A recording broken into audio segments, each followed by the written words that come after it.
Assalamualaikum warahmatullahi wabarakatuh. Perkenalkan, nama saya Izzatunisa, kelas RA1 semester 3. Di sini saya akan menjawab pertanyaan dari tugas UAS mata kuliah pedagogi.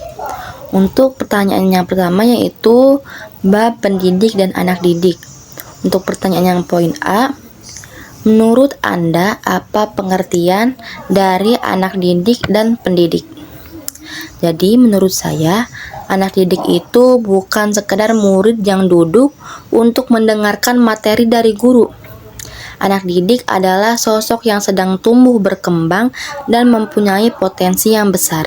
Sedangkan pendidik yaitu orang yang memberi bimbingan dan pengarah agar anak didik berada di jalan yang benar. Selanjutnya untuk pertanyaan yang poin B-nya, jelaskan 6 karakteristik anak didik sesuai pengembangan pengetahuan Anda. Jadi 6 karakteristik anak didik yaitu yang pertama unik.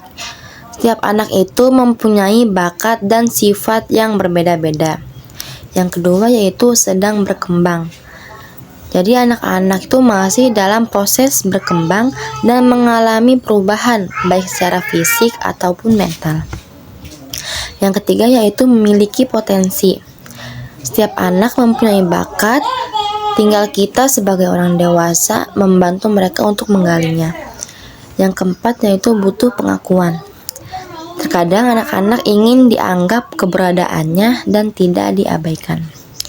Yang kelima yaitu aktif dan eksploratif. Maksudnya yaitu anak-anak itu punya rasa ingin tahu yang tinggi terhadap suatu hal yang baru.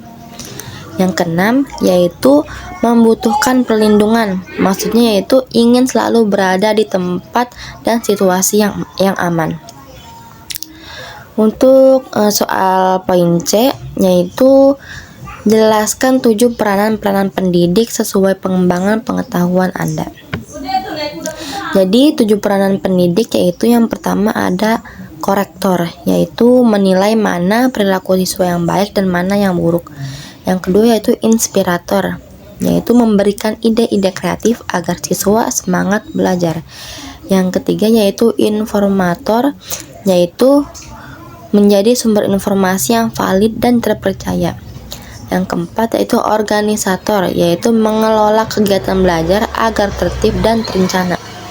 Yang kelima yaitu motivator, yaitu memberi dorongan semangat saat siswa sulit belajar. Yang keenam inisiator, yaitu pencetus ide-ide baru dalam metode pembelajaran. Yang ketujuh yaitu evakuator, yaitu menilai sejauh mana kemajuan yang sudah dicapai oleh siswa. Selanjutnya untuk pertanyaan nomor 2 yaitu pada bab lingkungan pendidikan. Untuk pertanyaan poin A yaitu jelaskan 3 lingkungan pendidikan sesuai teori, fungsi, peranan masing-masing dan dikembangkan kembali pada analisis pemikiran Anda pribadi. Jadi jawabannya yaitu pendidikan itu tidak hanya terjadi di dalam kelas, tapi melalui 3 lingkaran besar. Yang pertama itu ada keluarga. Jadi keluarga itu sebagai peletak dasar iman, moral, dan kasih sayang. Yang kedua yaitu sekolah, yaitu tempat pembentukan kecerdasan intelektual dan disiplin. Yang ketiga yaitu masyarakat, yaitu tempat mempraktikkan etika dan kemandirian dalam dunia nyata. Untuk pertanyaan yang poin B yaitu paparkan mengenai pendidikan formal dan non formal. Apakah seorang guru dapat membuat pendidikan non formal? Apa saja jenisnya atau lembaganya dan bagaimana caranya? Jadi pendidikan formal itu adalah sekolah resmi seperti SD, SMP, dan SMA. Sedangkan non formal itu lembaga di luar seperti tempat les, majelis taklim, atau pelatihan keterampilan. Bisa tidak guru membuat pendidikan non formal?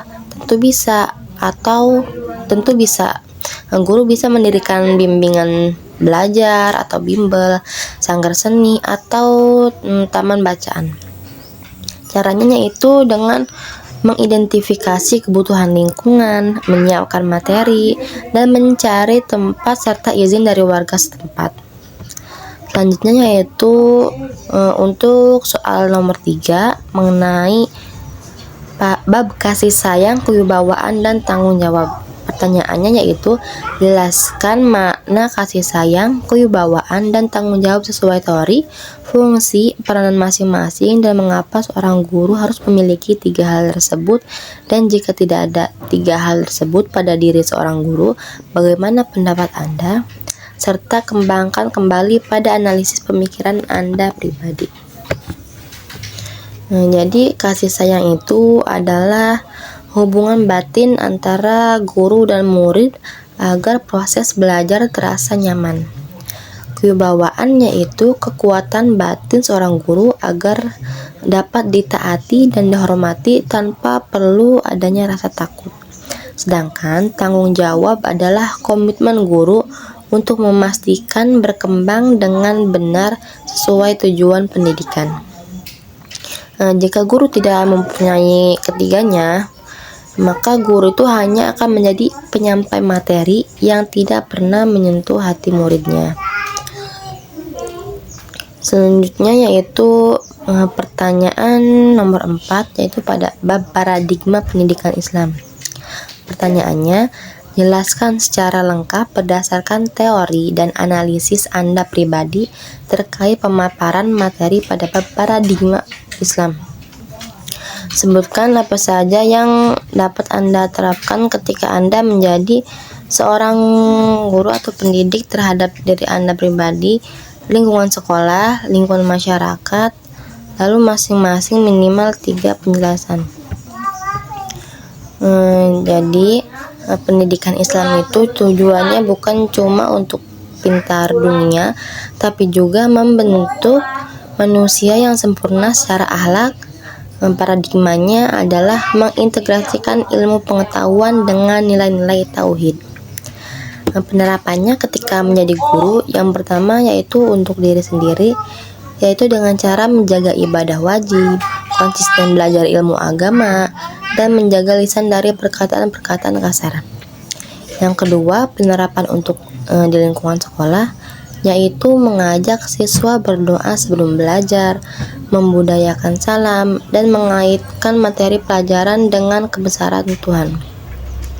Yang ketiga yaitu penerapan untuk di lingkungan masyarakat, yaitu dengan cara aktif dalam kegiatan keagamaan, menjadi teladan perilaku sopan, dan membantu warga yang membutuhkan bantuan. Selanjutnya yaitu pertanyaan nomor 5, yaitu pada bab manusia sebagai animal educandum.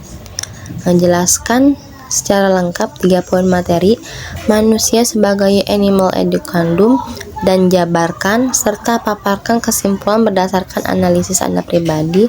Sebutkan apa saja yang dapat Anda terapkan ketika Anda menjadi seorang guru atau pendidik terhadap diri Anda pribadi, lingkungan sekolah, lingkungan masyarakat, masing-masing minimal 3 penjelasan. Jadi secara filosofis, konsep animal educandum itu menjelaskan bahwa manusia adalah satu-satunya makhluk yang lahir dalam kondisi belum selesai. Berbeda dengan hewan yang lahir langsung dibekali insting untuk bertahan hidup. Manusia lahir dalam keadaan tidak berdaya dan butuh waktu lama untuk mandiri. 3 poin utama materinya yaitu yang pertama, manusia itu sebagai makhluk yang perlu dididik. Tanpa pendidikan, manusia itu tidak akan bisa berkomunikasi, beretika, atau memiliki keterampilan hidup yang beradab. Yang kedua, manusia sebagai makhluk yang dapat dididik. Jadi manusia memiliki akal budi dan potensi IQ, EQ, dan SQ. Jika manusia tidak dididik, maka sekolah tidak akan pernah ada. Yang ketiga yaitu manusia sebagai makhluk yang harus mendidik. Jadi manusia itu memiliki dorongan internal untuk memperbaiki diri dan mewariskan nilai-nilai kepada generasi berikutnya. Secara pribadi, saya memandang animal educandum itu sebagai pengingat bahwa proses belajar itu tidak ada batasnya. Selama kita masih disebut manusia, selama itu pun kita adalah murid sekaligus guru yang akan terapkan. Selama itu pula kita adalah murid sekaligus guru.